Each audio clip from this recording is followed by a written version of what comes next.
In this lesson, you'll be learning how to introduce yourself.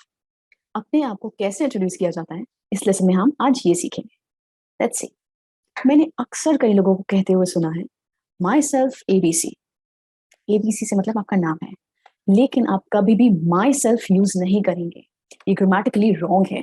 In fact आप simply ये कह सकते हैं, I would like to introduce my self. My name is ABC. और hi, my name is Joey. How are you? और hello, I am Joey. How are you? आप अपने introduction में और क्या कहते हैं? अपना नाम बताते हैं, आप कहाँ काम करते हैं ये बताते हैं. Let's see, when you are introducing yourself, you will always tell your name, what you do. So let's see, आप जब अपने आप को इंट्रोड्यूस करते हैं तो आप अपने काम के बारे में कैसे बताएं. अगर आपको कोई पूछे व्हाट डू यू डू और what do you do for a living.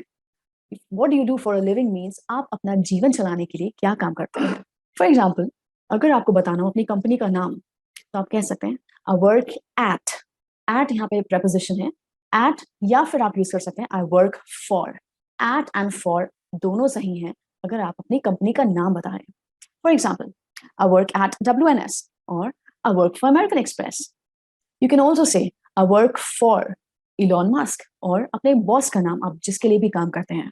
तो आप फॉर कंपनी के नाम के लिए यूज कर सकते हैं. आप किसी के लिए काम करते हैं तो आप उसका नाम बताने के लिए यूज कर सकते हैं, या फिर आप किसी कॉज के लिए काम करते हैं तो आप फॉर यूज करेंगे. कॉज से मतलब यहाँ पे ये है कि आप किसी सोशल वर्क करते हैं, या आप कहते हैं कि आप किसी वुमेन राइट्स के लिए काम करते हैं या चिल्ड्रंस राइट्स के लिए काम करते हैं, तो आप कह सकते हैं I work for women rights और she works for women rights. Please note, आप जब भी आई यूज करेंगे तो you will say I work, लेकिन अगर आप किसी और के लिए बताएंगे कि शी वर्क्स, तो आप दूसरे के लिए आप वर्ब के आगे, क्रिया के आगे एस लगाएंगे. ये एक रूल है, सब्जेक्ट वर्ब अग्रीमेंट इसको कहा जाता है. ये एक डिफरेंट लेसन है, will not do here. Let's see the third point. अगर आपको बताना हो कि आप किस जगह काम करते हैं, किस कंट्री में, किस सिटी में या किस डिपार्टमेंट में काम करते हैं, तो आप यूज करेंगे I work in. I work in Singapore, I, और शी वर्क्स इन दुबई, या फिर आप कह सकते हैं I work in education department. So in आप तब यूज करेंगे जब आपको बताना हो कि आप किस जगह काम करते हैं, या किस डिपार्टमेंट में काम करते हैं, या किस इंडस्ट्री में काम करते हैं. Let's see the fourth one. Sam works with. आप विद तब यूज करते हैं जब आपको बताना हो कि आप किन लोगों के साथ काम करते हैं, या किस टीम के साथ काम करते हैं, या किन चीजों के साथ काम करते हैं.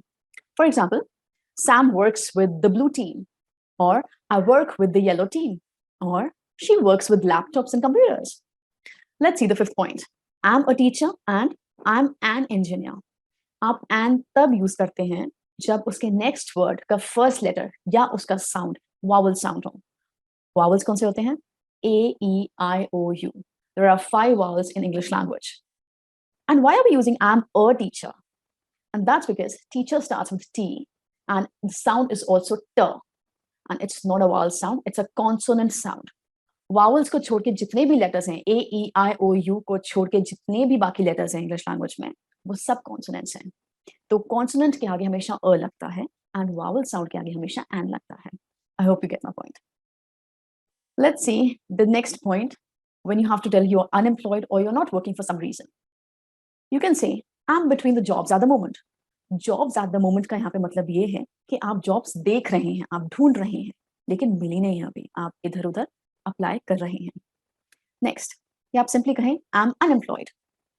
आई थिंक मेरे, I mean this is my personal choice that I will not say that I am unemployed. I would prefer the first point, I am between the jobs at the moment. मुझे थोड़ा सा अटपटा लगता है आई am unemployed बोलते हुए. That's very discouraging at times, right? Anyway, let's see the third point. If you're a student, you can simply say, I'm a student, or I'm studying right now, or I'm in college these days, so I'm focusing on my studies. Let's see the fourth point. अगर आप housewife हैं तो आप ये ना कहें कि I'm a housewife, आप ये कहें I'm a homemaker, क्योंकि आप घर बनाती हैं. तो आप ये कहें कि I'm a homemaker if you're not going out for work. घर का काम करना भी एक काम है. I'm sure you all must be understanding this thing. Anyway, और अगर आप घर में रहते हुए को जो घर घर को संभालने वाले डैड हैं, पापा हैं, तो आप ये कर सकते हैं I am stay at home dad.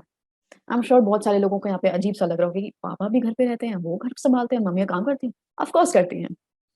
आजकल जमाना बदल गया, so please change outlook as well. Let's not change the track and let's move on to learning two. Stay tuned for the next one. Thank you.